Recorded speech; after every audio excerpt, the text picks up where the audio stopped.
নির্বাচন করুক, সেই আলামত কিন্তু দেখা যাচ্ছে না। জামাতের সিনিয়র লিডার তো পরিষ্কারভাবে তিনজন উপদেষ্টার নাম মেনশন করে বলছে।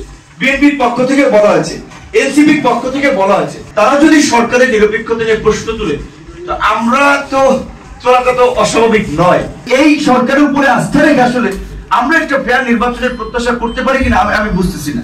অভ্যুত্থানের পরে কিন্তু বৈষম্যের বিরুদ্ধে আন্দোলন করে আসলে আমরা নানান ভাবে বৈষম্যের শিকার হচ্ছি। এখন যে আমরা যে পরিবর্তনটা করতে চাই, সেটা আমাদের যে জোরালো ভয়েসটা দরকার, আমরা এখন পাচ্ছি না নানান কারণে।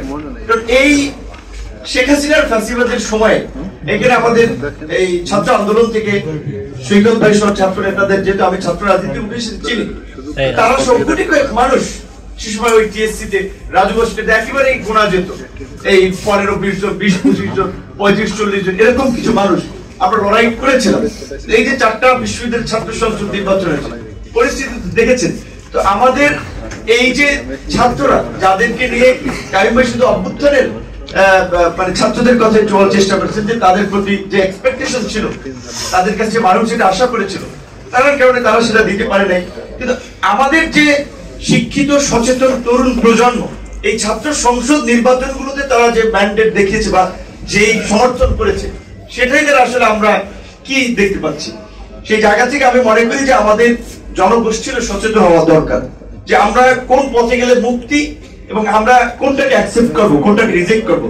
তো আজকের এই গণতান্ত্রিক উত্তরণের ক্ষেত্রে বাংলাদেশের আমি মনে করি যে এখন নির্বাচনটা খুব জরুরি। নির্বাচন নিয়ে অনেক ধরনের অস্থিরতা দেশের মধ্যে তৈরি হচ্ছে, নির্বাচন যেন না হয়। এই সরকার যদি সত্যিকার অর্থে, আমি ব্যক্তিগতভাবে বলেছিলাম প্রকাশ্যে যে এই সরকারকে 2 বছরের জাতীয় সরকার রূপান্তর করা হোক, শুরুর দিকে বলেছিলাম। সরকারও শুনে নেই। তো সরকারের এই 15 মাসের মাথায় যে পরিস্থিতি তারা তৈরি করেছে, দেখেন এখন সবচেয়ে সরকারের পীড়িতের লোক যারা, যাদেরকে বলা চলে ওই মমতাজের গানের মধ্যে যে কই মাছ ভাইজা বন্ধুরে খাওয়াইছিলাম কত, তো যাদেরকে আমলাতন্ত্রের ভাগ বাটোয়ারা থেকে শুরু করে সরকারের সমস্ত কর্মকাণ্ডের অংশীদারিত্ব দিল। জামাতের সিনিয়র লিডার তো পরিষ্কারভাবে 3 জন উপদেষ্টার নাম মেনশন করে বলছে। বিএনপির পক্ষ থেকে বলা হয়েছে, এনসিপির পক্ষ থেকে বলা হয়েছে। তো এই 3টা দল সরকারের একেবারে বলা চলে কিচেন ক্যাবিনেটের পার্ট যারা, তারা যদি সরকারের নিরপেক্ষতা নিয়ে প্রশ্ন তুলে, তো আমরা তো তোলাটা তো অস্বাভাবিক নয়। আমি জানি না যে এই সরকার অধীনে আসলে একটা নির্বাচন শেষ পর্যন্ত হওয়া সম্ভব কিনা। কারণ আজকে বিভিন্ন পত্র নিয়ে দেখতেছি, এমনকি সরকার উপদেষ্টারা কোন দলের আগামীতে যে আপকামিং পাওয়ার পার্টি, তাদের কাছ থেকে সিট নিয়ে সমঝোতা করে কোন দলকে এমপি বানানোর জন্য, মন্ত্রী বানানোর জন্য দায়িত্বটা সরকার নিয়ে নিয়েছে। তাহলে এই সরকারের উপরে আস্থা রেখে আসলে আমরা একটা ফেয়ার নির্বাচনের প্রত্যাশা করতে পারি কিনা আমি বুঝতেছি না। এখন আমরা যদি কারোর সাথে রাজনৈতিক জোট করি, সেটা একটা ভিন্ন বিষয়, কিন্তু সরকারের আচরণটা তো নিরপেক্ষ হওয়া দরকার। সরকারের আচরণ আমরা সেটা দেখতেছি না।